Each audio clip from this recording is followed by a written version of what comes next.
talk about nutrition in animals as a chapter, right, we see that there are three things which come into our picture.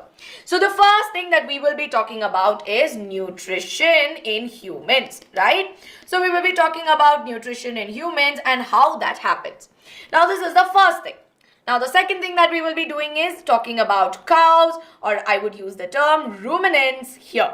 And we will understand how is this different from what we have learnt about in humans.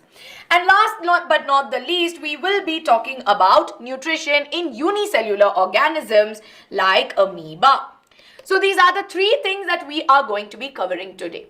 But before I jump right into telling you about all of these things, we need to first have an understanding of what does this word nutrition mean.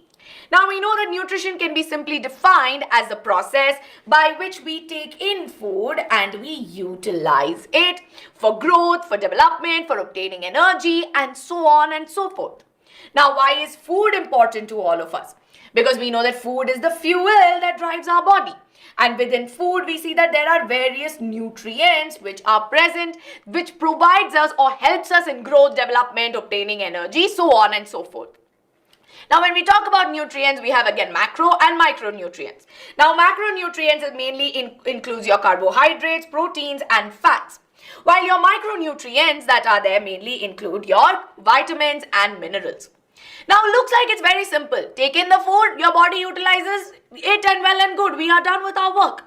But the thing is, most nutrients, especially our macronutrients, I would like to stress on that.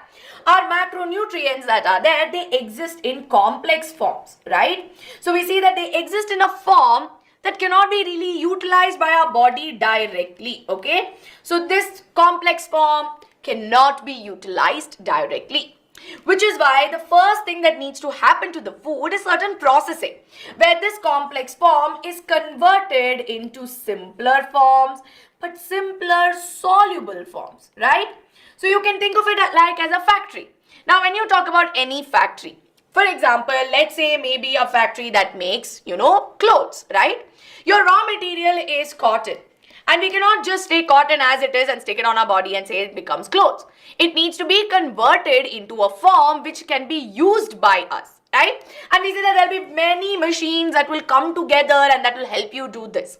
So we see that different things are coming together and at the end of the day is enabling us to get it, or maybe a type of cloth. So now you can think of that to be happening inside our body, right? Now food is there. But food is not going to be in a usable form. It needs to get converted into something which can be used by our body, which is where